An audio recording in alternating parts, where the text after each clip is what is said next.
하나님 말씀을 같이 보시겠습니다. 신약성경 마태복음 4장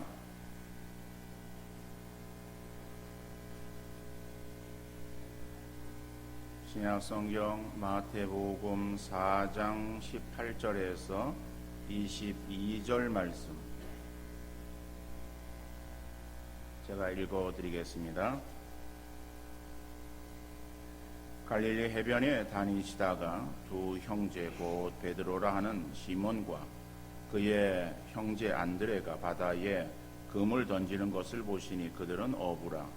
말씀하시되 나를 따라오라. 내가 너희를 사람을 낚는 어부가 되게 하리라 하시니 그들이 곧 그물을 버려두고 예수를 따르니라. 거기서 더 가시다가 다른 두 형제 곧 세베대의 아들 야고보와 그의 형제 요한이 그의 아버지 세베대와 함께 배에서 금을 깁는 것을 보시고 부르시니 그들이 곧 배와 아버지를 버려두고 예수를 따르니라. 아멘. 이제는 캄보디아에서 선교하시는 김성태 목사님 나오셔서 예수님의 사람들이라고 하는 제목으로 하나님 말씀을 전해 주시겠습니다. 할렐루야. 예수님이 다시 사셨습니다. 예수님이 살아계십니다.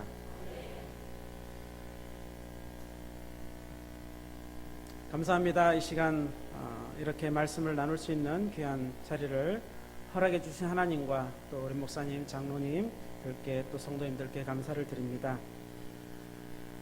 그동안 잘 지내셨습니까? 저희도 19일 동안 바쁜 일정을 잘 소화하고 아픈 사람 없이 건강하게 모두가 다 잘 지내었습니다. 여러분들 많이 기도해 주셔서 감사하고 또 섬겨 주셔서 감사드립니다. 이 시간 말씀 나누기 전에 잠깐 한번 기도하고 말씀 나누겠습니다. 살아계신 하나님 감사합니다. 그렇습니다. 주님은 살아계십니다.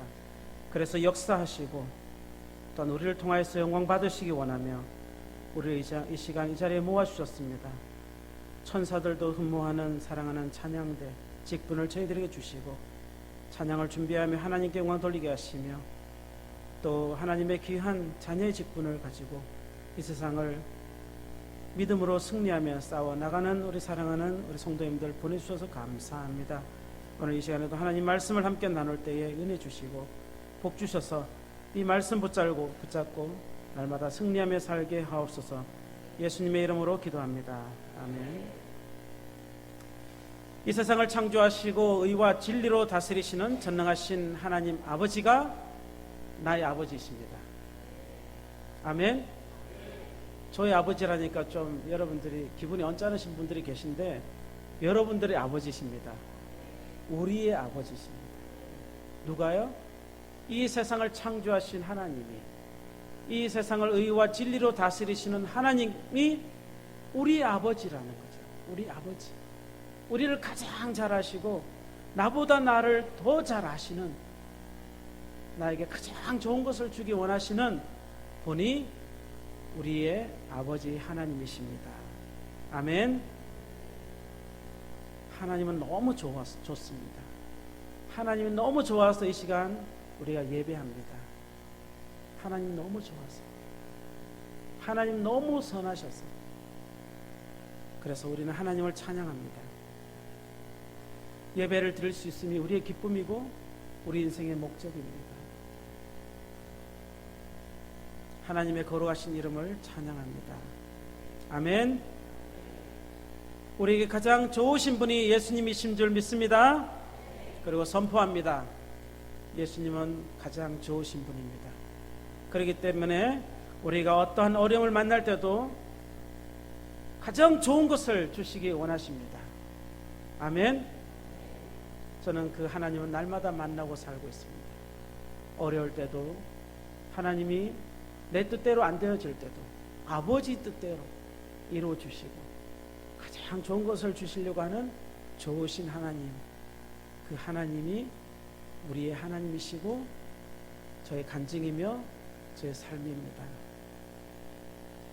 하나님이 창조하신 모든 만물이 나름대로 하나님의 솜씨를 자랑하고 영광을 돌리듯이 우리들도 하나님이 주신 가장 아름다운 마음으로 하나님을 찬양하며 예배하는 그런 시간 되시기를 주님의 이름으로 축복합니다. 예수님을 통해서 예배를 통해서 예수님을 뜨겁게 만나야 합니다. 왜냐하면 우리가 이 세상을 살아가는 데 있어서 그 에너지는 날마다 나에게 기쁨을 주고 나에게 승리를 주는 기쁨이기 때문입니다. 그런 예수님을 만나서 날마다 동행하는 그런 뜨거운 에너지를 가지고 살아가는 우리 성도님들 다 되시기를 주님의 이름으로 축복합니다.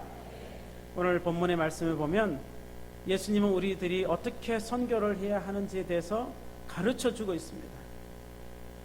그것은 바로 제자를 삼으라 하는 것입니다.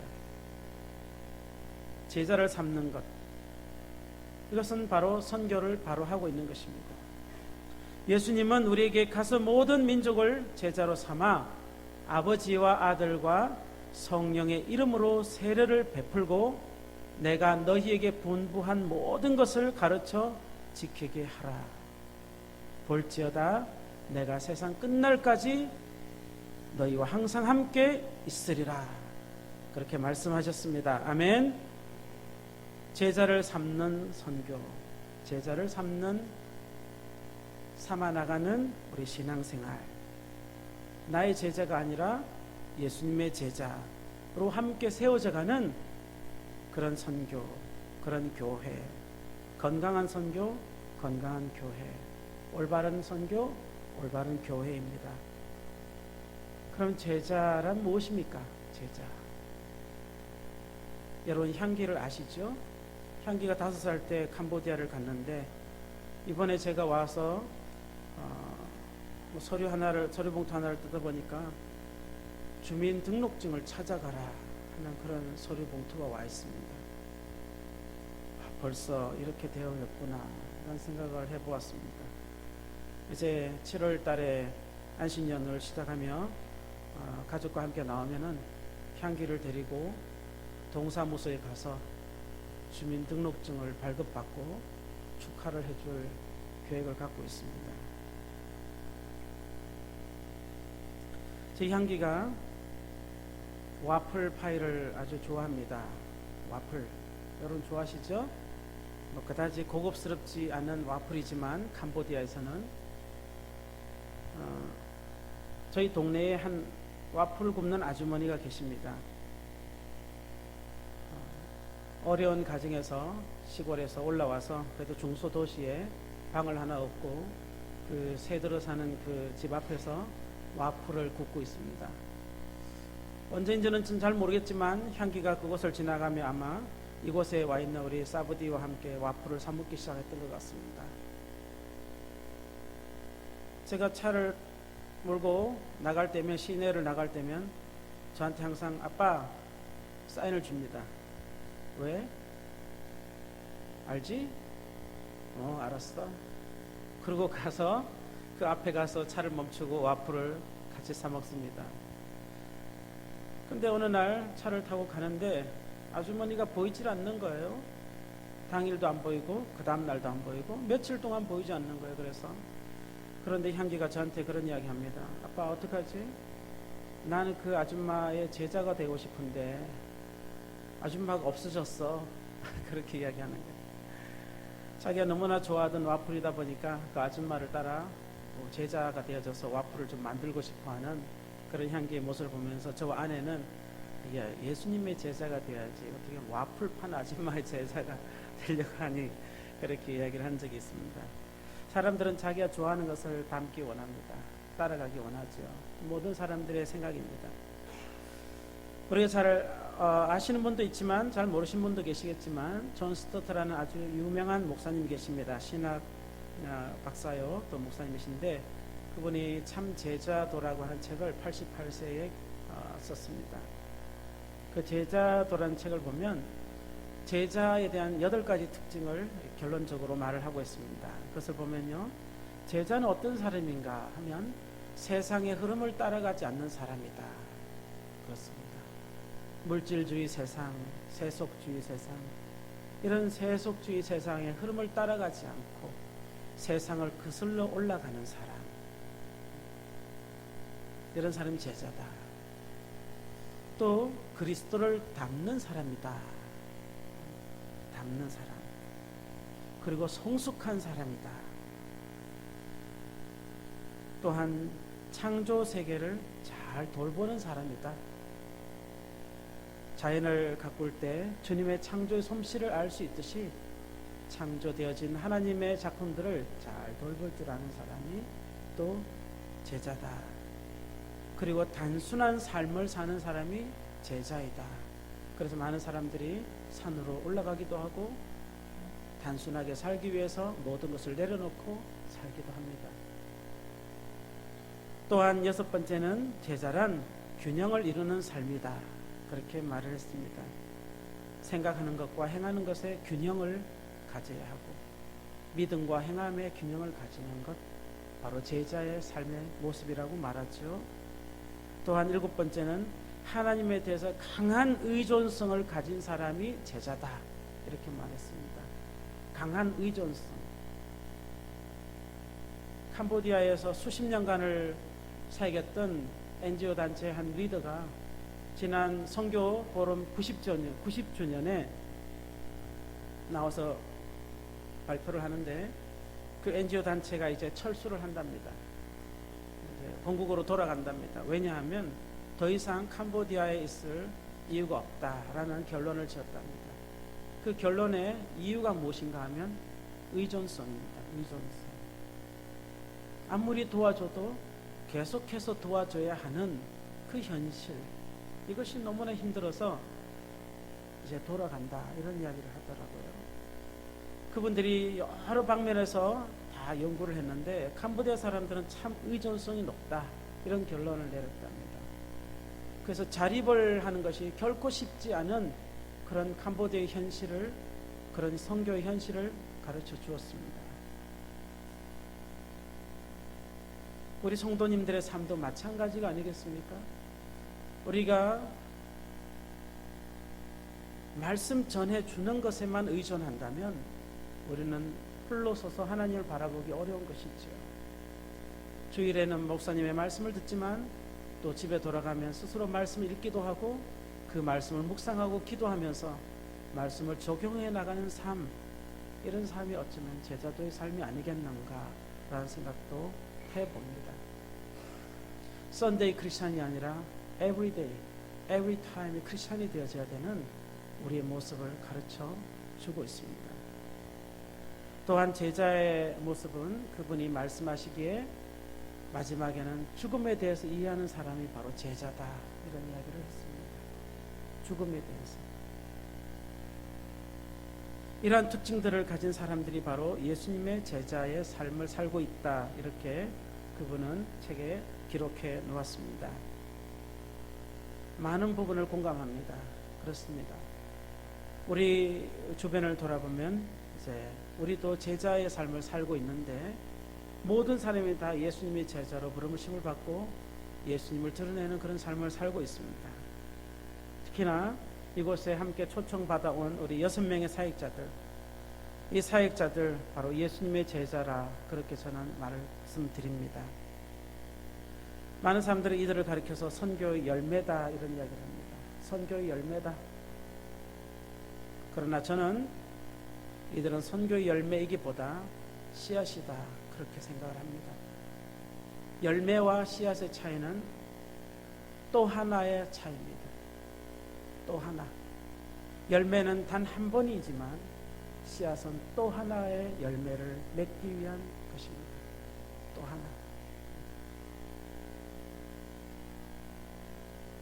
하나님은 13년 전에 저희를 캄보디아에 보내주셨고, 또 하나님의 그 크신 은혜로 저희들에게 사람들을 붙여주셨습니다. 그리고 그 사람들을 예수님의 제자로 세워주셨습니다. 그리고 또 지금도 세워가고 계십니다. 세워진 예수님의 제자들로 세워진 이들도 모두가 다 또 한 사람의 열매를 위해서 열심히 준비하고 사역하고 있습니다. 저는 이곳에 앉아있는 우리 다라 목사님의 사역자인 난을 볼 때 참 기특합니다. 이름이 난입니다. 난. 예. 난초의 난. 예. 난인데 그 난을 바라보면 참 신기하게도 다라 목사님의 장점과 짠티의 사모님의 장점을 다 갖추고 있는 모습을 봅니다. 제 아내와 함께 다라 목사님에 대해서 이야기를 할 때 딱 한 단어, 예전이나 지금이나 변함이 없다라는 것이 그의 모습입니다. 그런데 또 같이 짠티의 사모님에 대해서 이야기할 때 목사님보다 훨씬 더 열정이 넘치는 사람이다, 이런 이야기를 저희가 해보았습니다. 그런데 이 두 가지를 동시에 갖고 있는 사람이 그의 제자인 난입니다. 물론 예수님의 제자이죠.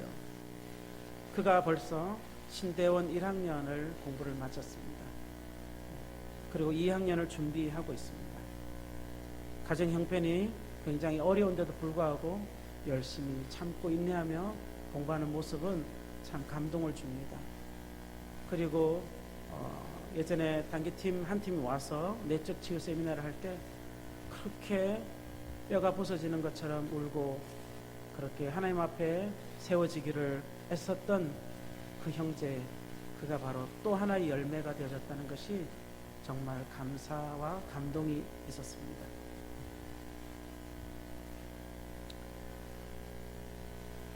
저희도 예수님처럼 사람을 세우고 예수님의 제자로 살 수 있도록 만들기 위해서 주님이 우리를 사용하고 계십니다. 예수님의 제자는 닮음으로 되어지는 것이 아니죠. 예수님의 제자는 녹아짐으로 되어집니다. 녹아지는 것. 예수님과 하나가 되어지는 것. 그것이 바로 예수님의 제자입니다. 저희가 전도를 하러 갈 때, 또 길을 갈 때 사람들은 저를 향해서 예수 온다 이렇게 이야기합니다. 예수가 온다 이렇게 이야기를 하죠. 그 이야기를 들으면 한편으로는 참 기분이 좋지만 또 한편으로는 굉장히 무거운 마음이 있습니다. 내가 어떻게 예수님의 사람으로 예수를 드러낼까? 이 부분이 참 저의 숙제이고 또 무거운 부분입니다. 때로 저는 아내에게 이렇게 질문합니다. 여보, 나를 보면 예수님이 보여? 내가 예수님처럼 보여져? 라고 그렇게 질문해 봅니다. 아내는 저에게 가끔 보여진다고 합니다. 저는 여전히 아직도 훈련이 계속 되어져야 되는 그런 연약한 사람이라는 것을 깨닫고 매일매일 경건의 삶을 살고 있습니다. 여러분들은 어떠합니까? 여러분들은 아내에게, 남편에게 여보, 내가 예수님처럼 보여져? 라고 한번 질문해 보세요. 제발 다른 이야기는 하지 마시고 그냥 때로 보여져, 많이 보여서 이렇게 대답해 주신다면 그런 삶을 살지 않겠습니까? 내 입으로 낸 것이 열매를 맺고 하나의 영광을 돌려드릴 것입니다. 비록 그의 모습이 세상적인 모습이 많을지라도 그를 위하여 기도하며 예수님의 모습이 조금씩 보여지고 있어 가능성을 그들에게 준다면 그 가정은 정말 행복한 가정이 되어질 것입니다. 할렐루야. 예수님 오늘 이 본문 말씀을 통해서 제자는 어떤 사람들인가, 어떤 삶을 사는가, 무엇을 따르는 사람인가 라는 것을 보여주고 있습니다. 첫 번째 우리가 볼 것은 제자는 소명에 의해서 시작된다라는 것입니다. 소명, 부르심. 예수님이 제자를 불러주셨어요. 사람들이 예수님 쫓아다니고 많은 사람들이 따라다녔지만 예수님은 사람들 중에 제자를 부르셨죠. 그들이 예수님의 제자가 되어진 것이죠. 하나님이 우리를 다 선택하셨습니다. 이스라엘 사람도 아닌데, 나에게 별로 의로운 부분도 없는데, 내가 선택받을 만한 아무런 자격도 없는데 불러주셨습니다. 아멘. 할렐루야. 우리 한번 아멘 크게 한번 해봅시다. 아멘. 아멘. 네. 하나님이 우리를 선택해 주셨습니다. 하나님이 나를 선택해 주셨습니다. 여기에 대한 감동과 감격이 없다면 우리는 정말 비참하고 불쌍한 사람일 것입니다. 저는 일부 예배에 준비하면서 기도하는데 참 하나님이 저를 구원해 주신 그 구원의 감격이 너무나 감사해서 눈물이 계속 나더라고요. 주님이 나를 구원해 주신 그 구원이 너무나 감사해서 나 같은 사람이 무엇이길래 나를 구원해 주셨는가 감사해서 하나님 앞에 눈물을 흘렸습니다. 저의 찬양이가 저한테 어느 날 이런 이야기를 합니다. 아빠, 찬양이가 14살입니다. 이제 중학교 1학년. 1학년을 2번 해서 스트레스죠. 자기는 2학년인데 이제 1학년 올라간다고. 찬양이가 저한테 이런 이야기를 합니다. 좀 됐지만 아빠, 엄마는 기도하면서 많이 우는데 아빠는 우는 걸 못 봤어. 그러는 거예요. 그 얘기를 들으니까 나의 삶이 그런가?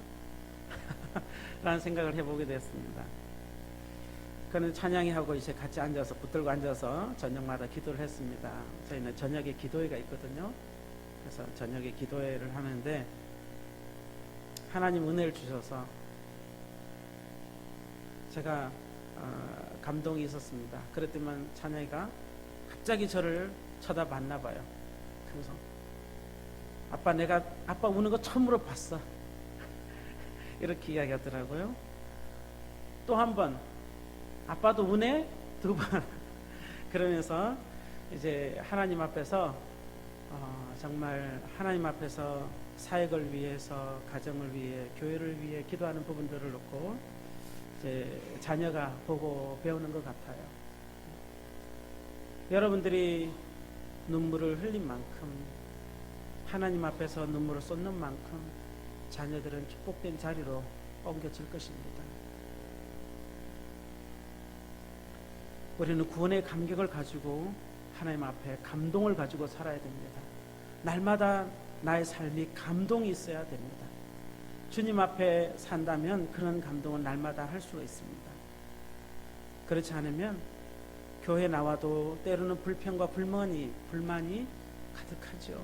왜냐하면 내가 바라보는 눈이 육신의 눈이니까 다른 사람을 봐도 다 마음에 들지 않는 거예요. 그런데 내가 바라보는 이 눈이 성령이 주시는 새로운 눈이 되면 원수도 사랑할 수 있게 되는 거죠. 할렐루야. 첫 번째 안식년을 가졌던 5년 4개월 전, 5년 4개월 이제 가서 5년 4개월째 됐는데 그때는 현지인들만 보면 죄송합니다만 짜증이 나는 거예요. 하나도 마음에 안 들고 너무나 힘든 거예요. 그래서 열심히 일은 했습니다. 많은 곳에 가서 전도도 하고 위험도 무릅쓰고 동네에 들어가서 전도하고 많은 일들을 했는데 사역자들도 많은 사람들을 지나가게 했습니다. 그런데 그 끝에 어떻게 보면 첫 번째 사역의 마지막은 저에게 별로 기분 좋지 않은 마무리였습니다. 현지인들만 보면 왜 저렇게 질서도 없이 더럽고 냄새나고 생각도 하지 않고 시간 개념도 없고 모든 것이 다 짜증나는 것이었어요.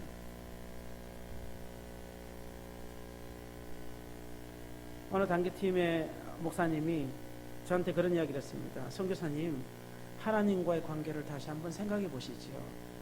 저는 뒤통수를 한 대 맞은 것 같았습니다. 저 나름대로 열심히 일을 한다고 했는데 5년 4개월 동안 그 마무리가 그랬습니다. 그래서 안식년을 가서 하나님을 정말 많이 경험했습니다. 안식년 동안에 저의 삶이 바뀌었습니다. 그래서 그곳에서 훈련을 받으며 3개월 동안 합숙을 하면서 저의 삶이 바뀌어서 제 아내가 저한테 이런 이야기를 했어요. 여보, 당신이 하나님의 종으로서가 아니라 이제는 아들로서 삽니다. 그런 이야기를 해주는 거예요. 아들로서 삽니다. 그래서 그때로부터 시작해서 매일 큐티하고 말씀을 적용하고 이 말씀과 함께 살다 보니까 지금은 만 6년이 됐는데 현지인들을 보면 짜증나는 것이 아니고 그들이 불쌍해 보이고 그들을 보면 눈물이 나고 그냥 받아줄 수 있을 것 같고 안아줄 수 있을 것 같고 그냥 즐겁게 살고 있습니다. 왜냐하면 구원에 대한 하나님 부르심에 대한 감격을 가지고 사니까 그렇게 되더라고요. 여러분들도 그런 삶을 사시기를 원합니다. 축복합니다. 저는 13년 전 캄보디아에 가서 궁금한 것이 있었습니다. 어떻게 하면 사역자를 만들 수 있을까? 이것이 저의 숙제였습니다. 아직 캄보디아 공부도 제대로 하지도 못하면서 선임 선교사님들 보면 다 사역자들 열심히 같이 일하고 동역하는 부분 보면서 어떻게 하면 사역자를 만들 수 있을까? 이 부분이 제가 풀을 숙제였습니다. 그래서 말씀을 읽으면서 그런 생각도 해봤습니다. 길 가다가 누구든지 걸리면 나를 따르라 이렇게 좀 해볼까. 나를 따르라. 과연 따라올 것인가? 만약에 안 따라오면 어떻게 할까? 그래서 선교사님들에게 물어봤습니다. 어떻게 사역자를 만들었습니까? 그들은 대부분이 동일하게 이런 이야기를 했습니다.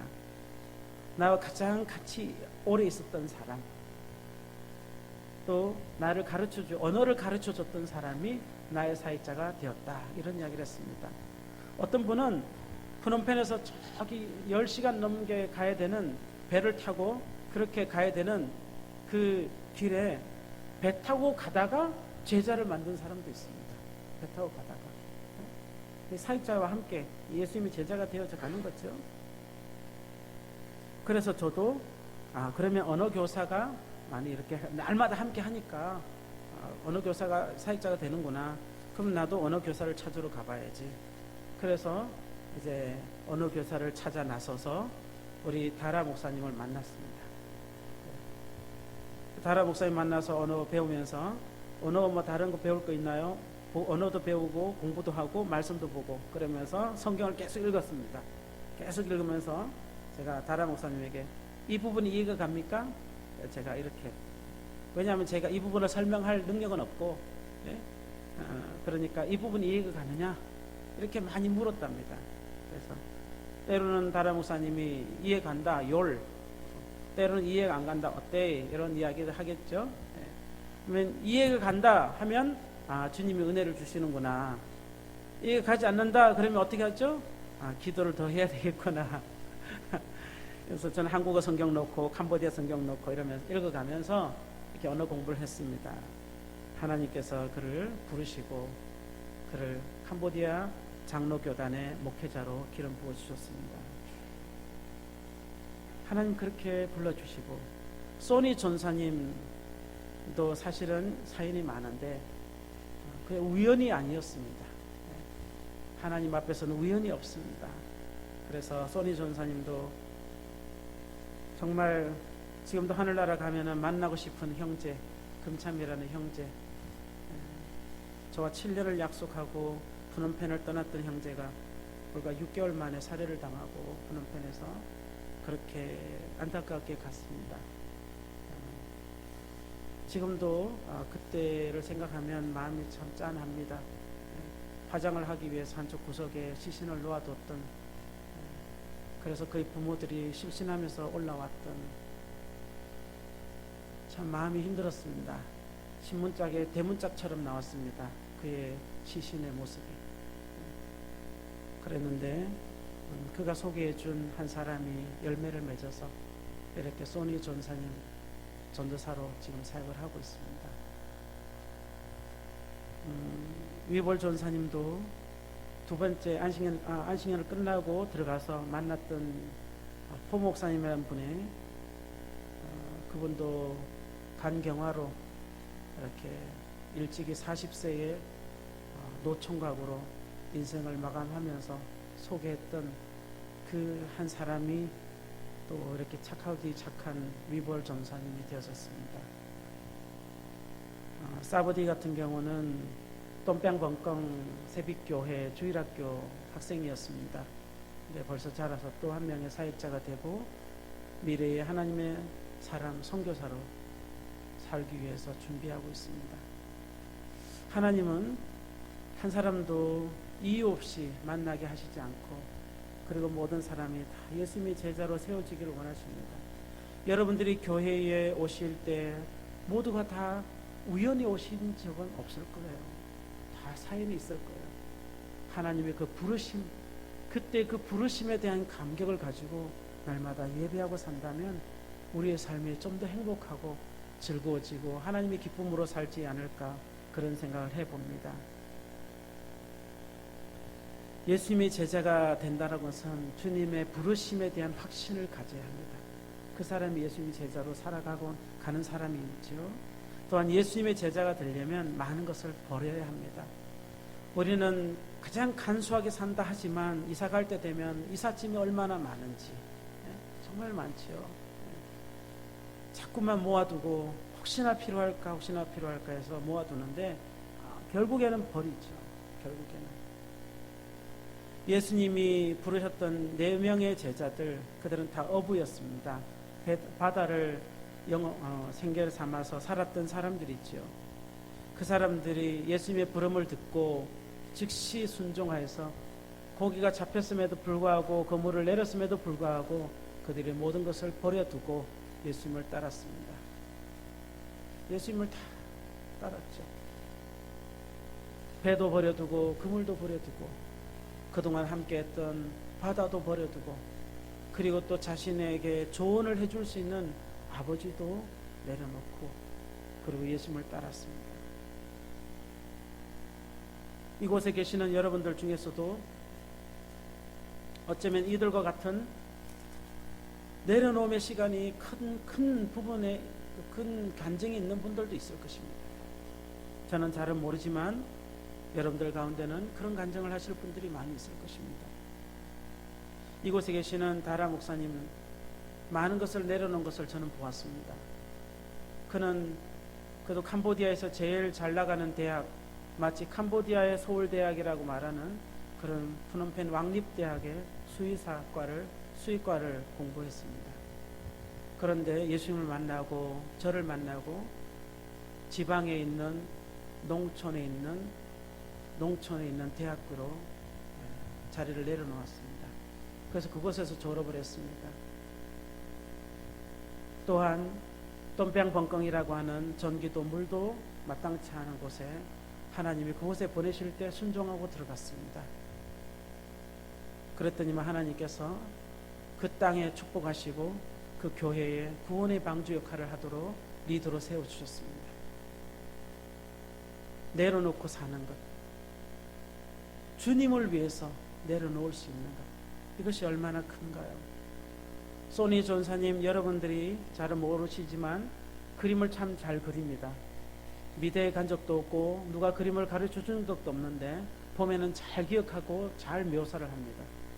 아마 소니 전사님이 주님을 만나지 않았다면 여러분들이 한두 번쯤은 가봤을 앙코르왓 그 앞에서 아마 앙코르왓 사원 그림을 그리고 아마 살았을 것입니다. 힌두교 신을 그리면서 살았을 것입니다.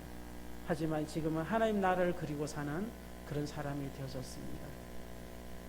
위볼 전사님도 착하디 착한 그런 좋은 아들이었습니다. 착한 아들.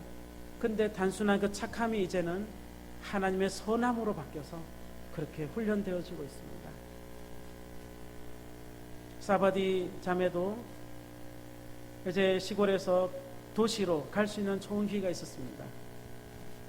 언니도 도시에 살고 다 가족들이 다 도시에 가서 공부하라고 했지만 사바디도 도시의 삶을 내려놓고 깜뽕짬에서 저희를 도와서 함께 훈련되어지고 있습니다. 짠티의 사모도 쏙기어 사모도 모두가 다 내려놓음을 경험하며 살고 있습니다. 물론 여러분들도 이 시간 예배 참석하면서 많은 내려놓음을 가지셨겠죠. 부풀어 오르는 감정도 내려놓으셨겠죠. 화나는 감정도 내려놓으셨겠죠. 시간도 내려놓으셨겠죠. 여러분들이 습관적으로 사는 그런 생활도 내려놓으셨겠죠. 누구를 위함입니까? 바로 예수 그리스도를 위함입니다. 예수님의 제자로 사는 우리의 모습이 바로 이와 같습니다. 주님이 원하시면 언제든지 나를 내려놓을 수 있는 그런 믿음으로 준비되어져야 되는 그런 여러분들이십니다. 저희는 이곳에 와서 양화진 외국인 묘지에 갔습니다. 그곳에는 145명의 선교사들이 묻혀 있는 곳입니다. 물론 선교사와 자녀들이 함께 묻혀 있는 곳입니다. 그들이 다 20대 꽃다운 나이에 인생에 정말 참으로 귀한 것을 알고 예수님이 얼마나 소중한 것을 알고 주님을 위해서 한평생을 헌신했고 와서 얼마 되지 않아 아기가 뱃속에서 그렇지 않으면 태어나서 죽음을 맞이했음에도 불구하고 때로는 남편이 죽었음에도 불구하고 다시 이 땅을 사랑해서 주님의 사랑을 경험 가지고 이곳에 와서 복음의 씨앗을 뿌렸던 그 씨앗의 후손들이 지금 여러분들인 것입니다. 우리는 이 정체성을 알아야 합니다. 우리는 캄보디아의 씨앗으로 살아가고 있습니다. 6명의 귀한 사역자들, 하나님은 저들을 어떻게 사용하실지 저는 참으로 기대하며 기도하고 있습니다. 하나님이 어떻게 저들을 통하여서 캄보디아를 변화시키실지 기도하며 기대하고 있습니다. 여러분들도 함께 일에 크게 동력해 주시기 바라며 여러분 또한 그런 삶을 사시기를 원합니다. 그래서 빈자리가 없도록 가득 채우시고 주의 영광 위에서 사는 그런 여러분들이 됐으면 좋겠습니다. 마지막으로 보면 예수님을 따르는 사람은 자신의 비전을 잡는 사람이 아니라 예수님의 비전을 잡는 사람입니다. 어부들에게 있어서는 자신의 비전이 무엇이었을까요? 고기 많이 잡아서 돈 많이 벌어서 한평생 그냥 편하게 사는 것이 이들의 비전이 아니었겠습니까? 하지만 그 비전을 주님은 바꿔주셨습니다. 사람을 낚는 어부로 주님의 나라를 위해서 살도록 그렇게 바꾸어 주셨습니다. 어부들에게 농부가 되라고 말씀하신 것도 아니고 어부들에게 씨앗을 뿌려라고 말씀하신 것도 아니라 예수님은 그 어부들에게 그들이 제일 잘하는 낚는 일, 사람을 낚아 주의 복음을 전하고 저 천국으로 인도하는 사람이 되어질 것을 말씀하셨습니다. 우리에게 주어진 내가 가장 잘하는 것으로 우리는 주님께 영광을 올려드려야 합니다. 주님은 그 일에 우리를 제자로 삼으셨습니다. 그리고 우리는 그 일로 인해서 우리는 하나님께 영광을 올려드리며 또 나도 그도 제자로 살아가야 합니다. 캄보디아도 1923년도에 복음이 들어왔지만 그동안 잠시 멈췄다가 1993년도부터 복음이 싹이 트기 시작해서 지금은 얼마나 많은 선교사들이 그 땅에 발을 딛고 있는지, 지금 얼마나 많은 현지 목회자들이 그곳에서 목회를 하고 있는지 우리 여러분들은 잘 모르실 것입니다. 하지만 저는 생생하게 보고 있습니다. 인터넷에서도 유튜브에도 많은 현지 목회자들이 설교가 쏟아지고 있습니다. 캄보디아도 많은 간증들이 쏟아지고 있습니다. 비단 몇 주 전만 해도 캄보디아의 훈센 총리가 교회 지도자 5,000명을 초청해서 같이 교제를 했습니다. 옛날에는 감히 500명도 없었던 그 자리에 훈센 총리가 5,000명을 초청을 해서 함께 교제를 했습니다. 깜뽕짬이라는 도시 저희가 갔을 때 단 3가정밖에 없었는데 지금 15가정이 되어졌습니다. 프놈펜에는 더 이상 교회를 세울 곳이 없을 정도로 선교사님들이 자리를 잡고 있습니다. 이렇게 복음이 전해지고 있습니다. 시골마다 현지 교단, 까마 교단에서 각 지역마다 사람들을 보내서 2020년까지 모든 마을에 교회를 세우겠다, 이 작전을 가지고 지금 사역을 하고 있습니다. 이 일에 모두가 다 열심을 내고 있습니다. 우리 선교사들도 현지 목회자들도 2020년까지 모든 마을에 교회를 세우자 이렇게 열심히 노력하고 있습니다. 그 중에 한 분인 우리 강한기 이옥분 선교사님, 힘들고 어려운 가운데서 우리 또 권사님 땀을 엄청 흘리셔요. 저보다 더 많이 흘리시는 것 같아요. 그러면서도 열심히 복음 전하고 교회 짓고 제자 양육하고 그렇게 살고 있습니다. 사랑하는 여러분, 주님은 하나님 우리를 예수님의 제자로 불러주셨습니다. 예수님이 우리 속에 녹아져야 됩니다. 우리의 삶에 내가 예수로 드러나야 합니다. 예수님이 나를 통하여 나타나야 합니다. 드러나야 합니다. 그래야만 우리가 복음을 전하지 않아도 내 주변에 있는 사람들이 다 나와 함께 제자로 살아갈 수 있게 되어진다는 것입니다. 사랑하는 여러분, 오늘 말씀을 정리하면서요, 예수님의 사람들, 예수님을 따르는 사람들은 바로 이런 사람들이었습니다. 사랑하는 여러분, 우리 모두가 다 예수님을 열심히 따라가고 주님이 이 땅 가운데 재림하시는 그날, 그렇지 않으면 우리를 주님 부르시는 그날, 우리가 그 영광의 자리에 들어가서 주님께 할렐루야 하는 그런 모든 성도님들 다 되시기를 주님의 이름으로 축원합니다.